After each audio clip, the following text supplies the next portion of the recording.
If you watch anything today, let it be this. I'm Zach from St. Augustine, Right. and I made you a poster.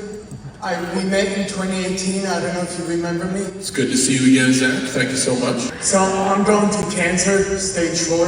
Okay. And I just had a spinal fusion. Okay. And then I had a brain tumor. Okay. And you were the one to make me fight.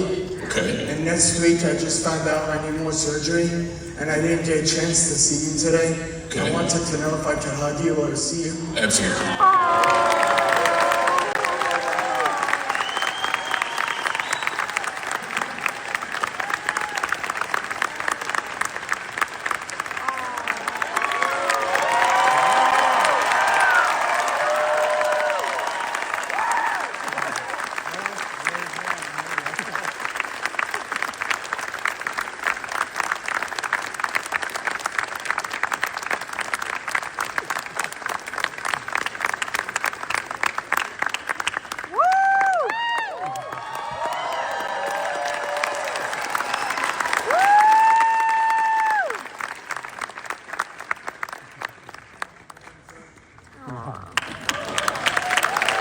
This is the epitome of humanity, especially in such dystopian times. John Cena is a special human being. Why this hug means so much is because I know deep down he means it. And then if I want to live life with purpose, well, what is purpose to me? And purpose to me is simply being useful. I used to think I was put on earth to be a wrestler. That was it. I was put on earth to be a WWE superstar. And then I started doing a little bit of acting, and I'm like, oh, no, it's easy. I'm a storyteller. No, I'm a human being, breathing air like everybody else. And I'm significantly insignificant. I'm a grain of sand on a beach in a pale blue dot out in the middle of nowhere. I just want to be useful. Life, to me, is a gift. And, dude, I have, in my tenure, I understand I have been given lottery ticket after lottery ticket after lottery ticket. I am lucky. I understand my luck. And I try to live each day grateful for the luck. So when the sun goes down, I look at what I did for the day, even if it's relax. Did I earn the sunset? Some days I don't, and I motivate myself to try to do it again, but most days I do. And that's my sense of purpose. So now I have what makes me happy. And I can chase those things. And that's what makes the ride super fun, man. To me. That's fire. That's OD. That's fire. The perspective he shares here and his approach rings so true with so many. It is such a pure message, and why the masses will open up to him the way that they do. Okay, so I'm really nervous. So I'm nervous too. Somebody already asked my question, but I'm gonna ask it anyway. Yeah, sure. Go for it. I thought I was gonna go into labor. Oh, yo, okay. I mean, if you do, I'm sure we can get you help. But So I was abused growing up from ages 9 to 18. And I first heard of you and I watched you when you were having that whole feud with Edge. That's when I was introduced to wrestling. And that's what literally saved my life. Sorry. I'm going to therapy now and everything. It's something that I'm still healing from. I also wrote a book, and I was wondering if you could read it or just take it, because it talks about how you helped me so much, even though you don't even know who I am. My name is Cassie, by the way. I don't know if I said that. But I was wondering if I could have a hug, because I've heard that... Sure, well, you got a book for me, so I'll trade you. That's the cost of the book. Yeah.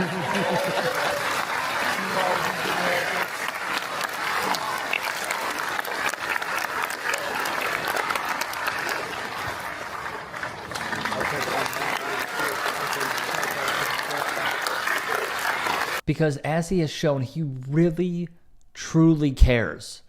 Did you know John Cena has the record for Make-A-Wish fulfillments? Printed by NPR and recorded by the Guinness Book of World Records, that number is at 650 and growing. He spoke on why he does all of this with ESPN. Okay, so I think when you experience something like the reward of a Make-A-Wish, if you're not moved, I don't know if you have a beating heart. What the concept is These kids facing life-threatening illnesses are granted one wish. And imagine if you were that wish. So that's what a child's one wish is. I would like to hang out with this person and then see this person perform. That is by far the most flattering thing that I have ever experienced, and it's very tough to even put that into concept. And if you're sitting at home, ask yourself, if you had one wish, what would you do? So I have great perspective, and from my very first one, had great perspective of what that is, and I'm able to see the end product, like the joy it brings not only to the children, to the families, to the people who are involved in volunteering to make the experience possible. And that joy equals hope, and hope can sometimes move mountains. And ESPN does a fantastic job of showcasing the rewards of a wish in many of its pieces.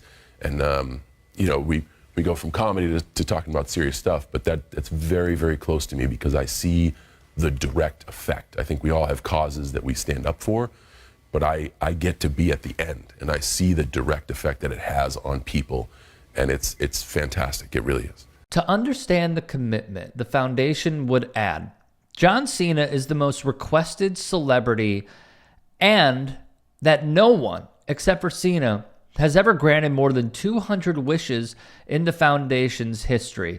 Wrestling executive, podcast host, former producer Bruce Pritchard spoke on all of this with John Cena. John hated doing Make-A-Wish if there was presence of any kind involved, even our own people. John would always insist on their wish wasn't to be surrounded by cameras and press. Their wish was to meet me. And they're going to get an experience with me, a one-on-one experience with me. And I'm not doing it for publicity. I'm not doing it to have people say what a great guy I am. I am doing it because a dying child asked to meet me. That's John Cena. Here is more from Pritchard. To get John to allow us and allow Make-A-Wish to acknowledge him for everything he had done was a bit of a battle. He's like, why do you want to recognize me for something that I do because it's the right thing to do? That's not work to him. That's right. Just his love, his appreciation that someone appreciated him that much. He truly loves those kids and loves doing that. Oh yeah, they're doing that publicity. Man, the fight to even be able to say it was a fight. Sean's like, it's not about publicity, man. It's about one thing.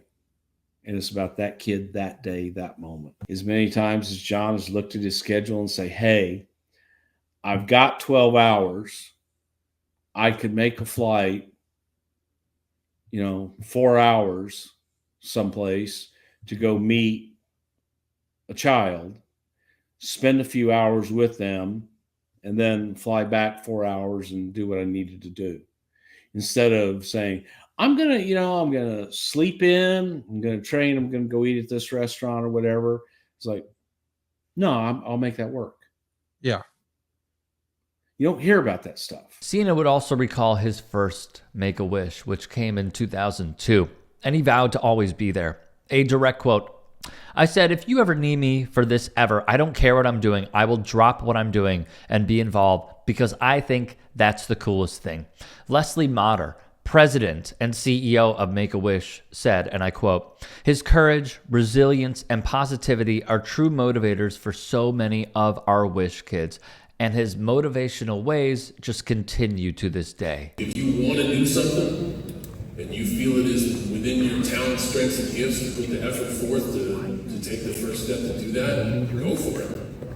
I started playing piano at 40 with hands like this. I still suck. But I play a little bit every day, and I'm better than I was yesterday. So, not good at music. My hands are the size of oven mitts. I'm way too old. Not F that, man, to start hitting keys. So honestly, I can see you're amped up, and I can see your passion. If you truly want to be a wrestler, there's schools everywhere. You're in Orlando, like the bullseye of the WWE farm system. And if it's something you want to do, then go do it. When I started in the business, it wasn't to ever make it a profession. It was just to be a wrestler on the weekends. And my job was a job to get the resources to dress up as a superhero at Indian reservations and flea markets and barbecues and motorcycle rallies where I would actually lose money but have a lot of fun doing it. Contrast that with the troubling times we are in. And one user put it rather perfectly. It's clips like this that completely shatter red pill manosphere rhetoric for me. From both sides of this interaction, this is what it means to be a man. John Cena, having been diagnosed with skin cancer twice himself, meeting this fan's vulnerability with kindness and grace. John Cena is a hero, whether in wrestling or outside of. His character has shown the man that he is.